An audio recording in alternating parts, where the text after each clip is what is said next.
Multiplex, हमारे कहने का मतलब है आप बनाइए मल्टीप्लेक्स, हमें कोई आपत्ति नहीं, लेकिन जो नियम फॉलो करना है, विकास नियम, राजनांदगांव विकास योजना जो है उस पुस्तक के खिलाफ अपन नहीं जा सकते। इसके पहले आपने पहली शिकायत आपने पहली शिकायत मैंने दी थी जी। उसके बाद आपको ये भी जानकारी होगी क्योंकि आप शिकायत करते हैं जी। कि आपकी शिकायत के बाद भी निर्माण कार्य चल रहा है, ठीक है। आपने उस पूरे निर्माण कार्य को होने दिया। अभी 19 तारीख को उस मल्टीप्लेक्स का इनॉग्रेशन हुआ है। उसके बाद इस 1 साल के भीतर आपने अभी तक, क्योंकि आप एडवोकेट हैं, आपने कोर्ट का रास्ता क्यों नहीं अपनाया जब प्रशासनिक लेवल पे आपको जो है सहयोग नहीं मिल रहा था। अभी अब आप जो है कोर्ट जाने की बात कर रही हैं, जबकि वहाँ काफी खर्च हो गए, सारी चीजें एक शहर को मिल चुकी है। हम यही चाहते थे सर कि न्याय हमको यहीं से प्राप्त हो जाए, तो हमें उच्च न्यायालय की शरण में नहीं जाना पड़ेगा, बस यही है हमारा समय था। उसके बाद कई बार पत्राचार हमारा और भी आवेदन हम दिए हैं जो कि लगातार देते आए हैं इस संबंध में। तो हम यही चाहते हैं कि यहीं से हमको न्याय प्राप्त हो, उसके बाद ही अगर यहाँ हम असंतुष्ट रहे तब फिर हम हाई कोर्ट जाएंगे। ये है शहर में एक और मल्टीप्लेक्स है, तो वो क्या नियम से चल रहे हैं? आप तो इस बारे में पता किए कुछ क्या? नहीं सर, मेरे को आप वो उसके बारे में जानकारी नहीं। अभी जो ये बन रहा है और मल्टीप्लेक्स है मंडी में है, सुमित मॉल में। वो सर कहते मंडी है, तो वो मंडी वाले लोग का अलग ही रहता है। तो नियम कानून जैसे आप कर रहे हैं तो उसमें भी होगा कुछ इसमें देखेगा? तो नियम तो ये है कि क्योंकि ये टीएनसी के द्वारा नगर तथा ग्राम निवेश का है और वो मंडी प्रांगण में है, इसीलिए अपन नहीं कर सकते। इसी मल्टीप्लेक्स के आप सवाल डाल रहे हैं, शहर के और निर्माण कार्यों में आपको कोई रुचि नहीं है, ऐसा क्यों? क्या मेरे पास कोई भी, मेरे को और भी है, इसीलिए मैंने बहुत जल्द आप लोगों के पास नहीं स्पेशल उसी के लिए नहीं सर, बहुत जल्द आपके साथ और मिलूंगी। और भी मेरे पास है शिकायत करना केवल आप ही और भी फिलहाल तो मैं ही राजनांदगांव में जो भी है कि नहीं उसकी जानकारी नहीं आ रहा है। राजनांदगांव में जो भी मामले उठाते हैं आप ही के द्वारा जो उठाया जाता है, इससे पहले भी 2-3 बार उठाया जा चुका है। रायपुर जिले में बहुत सारे मामले हैं, उसको तो कोई नहीं देखता। रायपुर में भी है सर नहीं, लेकिन उसका तो हम लोग के ध्यान में नहीं आता।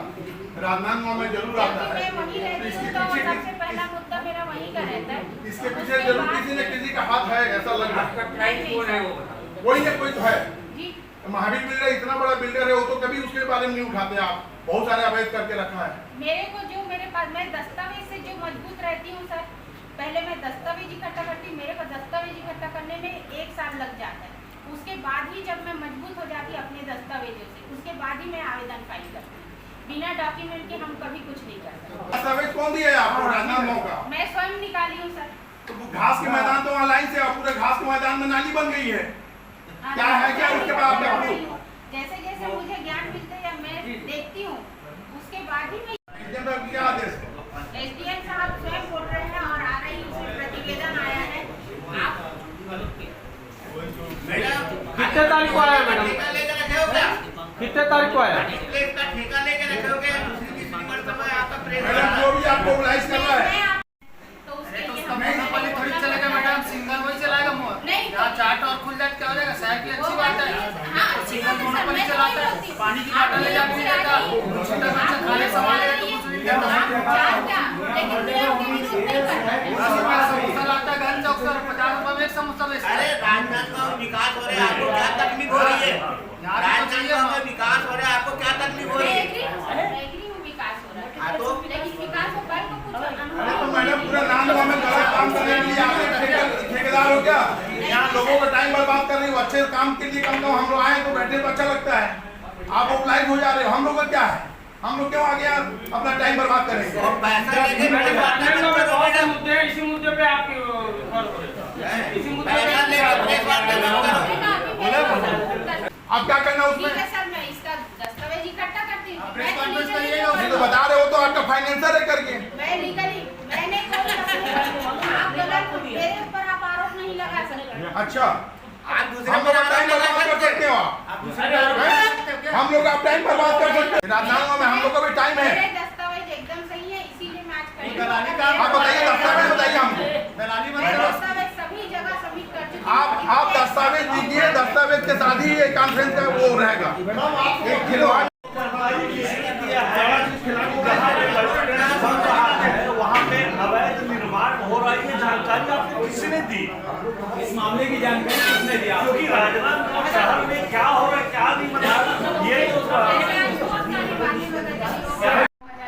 मल्टीप्लेक्स हेतु विकास नियम में स्पष्ट तौर से निर्दिष्ट है कि सामने की ओर 12 मीटर MOS का प्रावधान अनिवार्य है, जो कि मैंने आप लोगों को पूर्व में भी उसकी जानकारी दी।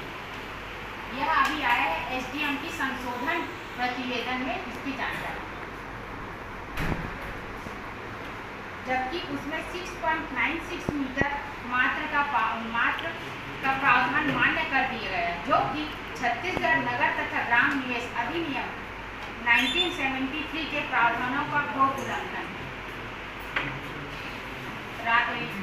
इसका मैंने आप लोगों को पहले ही दे चुकी हूँ दस्तावेज। राजनांदगांव विकास योजना पुनर्विलोकन की पृष्ठ संख्या 96 में मल्टीप्लेक्स हेतु नियम बनाए गए, जिस नियमों का उल्लंघन करके यह मल्टीप्लेक्स तैयार किया गया। मल्टीप्लेक्स प्रस्तावित भूमि की पहुंच मार्ग उपलब्ध नहीं था। नगर तथा ग्राम निवेश के अधिकारी द्वारा विकास योजना में 30 मीटर चौड़ी मार्ग में शासकीय भूमि को सम्मिलित कर 45 मीटर मार्ग बताते हुए अनुज्ञा जारी किया गया, जिससे शासन को करोड़ों रुपए का नुकसान हुआ और भू अवैधानिक तरीके से मल्टीप्लेक्स स्वामी को उपयोग हेतु प्राप्त हुआ। मल्टीप्लेक्स में पहुंच मार्ग उपलब्ध नहीं होने के बावजूद भी नगर तथा ग्राम निवेश द्वारा अनुज्ञा जारी की गई। विकास अनुज्ञा में JPM सॉफ्टवेयर को भ्रमित करके अनुज्ञा पत्र में मार्ग की चौड़ाई 30 मीटर दर्शाई गई तथा अनुमोदित मार्ग 45 मीटर दर्शाई गई, जो कि जालसाजी की पराकाष्ठा एवं गंभीर जांच का विषय है। यही मैं आज आप लोग के सामने बताना चाहूँ। उप संचालक नगर तथा ग्राम निवेश अनुज्ञा में शर्त क्रमांक 4 में राजनांदगांव बालोद राजमार्ग की चौड़ाई 45 मीटर उल्लेखित है, जबकि राजस्व निरीक्षक के प्रतिवेदन के अनुसार वर्तमान में शासकीय भूमि, घास भूमि और शासकीय घास एवं सड़क सहित कुल चौड़ाई 35.50 मीटर है। इसकी जानकारी मुझे मेरे आवेदन द्वारा SDM के द्वारा मुझे प्रति प्राप्त हुई, जिससे मुझे इसकी जानकारी हुई और वह मैं आज आप लोगों के सामने उपस्थित हूँ उसी चर्चा के बाद। और इसके द्वारा पूर्व में भी मेरे द्वारा आवेदिका के द्वारा 23/2/26 को माननीय कलेक्टर महोदय और अन्य विभागों में NOC ना दिया जाए, अनापत्ति प्रमाण पत्र ना दिया जाए, उसके लिए मेरे द्वारा आवेदन दिया गया, परंतु उसके जिसके विरुद्ध जिसको अनदेखी करते हुए भी लाइसेंस जारी कर दिया गया वर्तमान में, जिसके खिलाफ यदि नहीं होगा आज यहाँ पर कुछ राजनांदगांव से यदि मुझे न्याय नहीं मिलता तो फिर मैं उच्च न्यायालय की शरण में जाऊँ।